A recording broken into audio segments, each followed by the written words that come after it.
Women almost ruined Danmachi. And cue the blue-haired raid. Is It Wrong to Pick Up Girls in a Dungeon is a grand adventure story about a boy who wants to become a hero so he can win over the girl that he likes, but fate and gods have other plans as they attempt to turn him into the last hero and complete the final grand quest and vanquish the legendary Black Dragon. So you can imagine my lackluster reaction when season 5 starts out with a love letter and every female around Belle freaks out because they want him instead. Then he gets kidnapped, only to be taught how to rizz up women. Then he goes on a date, this girl tries to seduce him, blah blah blah. That is not Danmachi. Danmachi is an engrossing fantasy world full of vendors, taverns, and dungeons that are swarmed with people wanting to become adventurers and seek out the gods of every pantheon that have descended to the lower realm. And these gods pick their favorite mortals to join the Familia and grant them some of their divine power to challenge the dungeon and fight these monsters. Where their stats are based off their experiences during their battle, they gain skills based on their mindsets and level up by going on extraordinary adventures and accomplishing feats beyond their means. In Belle, this week, level 1 country bumpkin adventurer falls in love with Eyes, a veteran who saved him in the dungeon.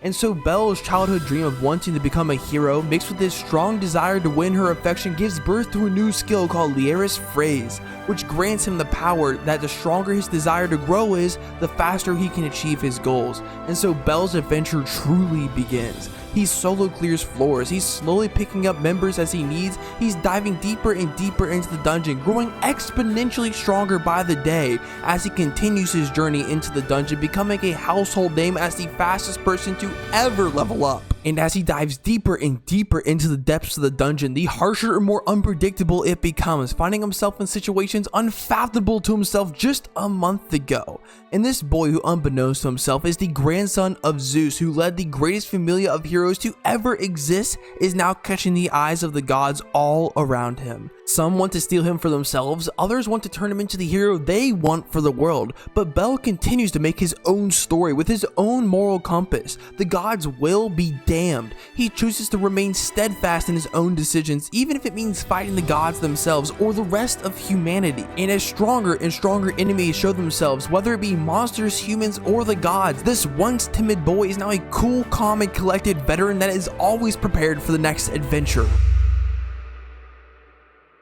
so he can win the girl of his dreams, which I have no problems with actually. I welcome that story concept with open arms. I don't think every grand adventure needs to have this climactic ending and goal of saving the world. Just trying to impress a girl, as goofy as it is good enough for me, and it fits the rest of the anime so well. Not every aspect of the story needs to be action-packed, because the relaxed and funny moments are just as much part of the adventure as the fighting is. My problem is Lolly Goddess, Literal Child, Dami Mommy, Yandere Mommy, Stepping Me Mommy, the twins, Furry Bait, Guild Girl, all of these women, the entire Red Light District waitress girl, and who the heck are you?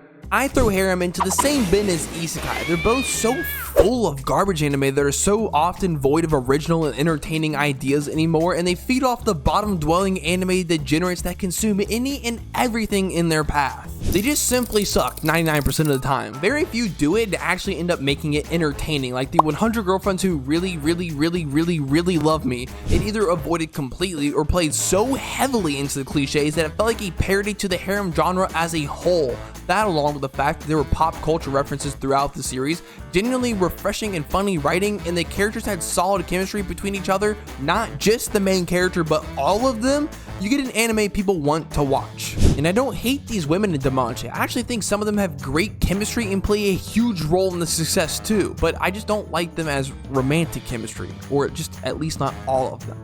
It's one thing to have a main love interest and a few others fall for Belle, like Hestia. Belle was her first Familia member and the only member for a long time, so it had always just been the two of them. The other self-absorbed goddesses like Freya or Ishtar that take any man they want, makes sense that they want the newest rising star for themselves. Or Ryu, they went through near-death experiences together and needed to rely on each other to get through it, aka trauma bonding. I don't mind the harem aspect, truly, especially since so much of the comedy revolves around women liking Belle and him running away from them. Just maybe not every female in the entire city needs to shove his face in their rack. I'm not jealous. Why would you suggest that? Why not just have maybe, I don't know, like more than one platonic relationship in the party? There are a ton of shows out there where there are platonic male and female relationships that are really enjoyable in anime, like Revi and Rock, Nami and Luffy, Nobara and the whole JJK crew, or one of my favorites, the Konosuba cast. They literally all bust each other's balls all the time, going on adventures together, and have a really fun friendship to watch and make almost any scenario fun. Or maybe even give some of the male characters a chance to be in the anime. Maybe, dare I say, put a third man in the Hestia Familia? It could even stay relevant to the comedy. If it's a guy more confident in women, he could just tease Bell about all the women around him or his crush on Eyes. Well, why did you watch 4 seasons if you hate it so much? Because I don't personally dislike my video already. It was never that big of an aspect of the show. Danmachi has always been, to this point, an adventure first and a harem comedy second. Season 1, Bell's grinding levels and going on dates in between. Season 2, he's fighting a holy war and visiting the red light district. Season 3, he's playing family and then fighting against segregation. Season 4, they're fighting for their lives. They have no time to be fighting over a man. They're fighting floor bosses. Ignore that whole scene. Which made season 5 so jarring. Literally the first 7 episodes is all about women fawning over Bell. Bell gets a love letter, every woman in his familia freaks out.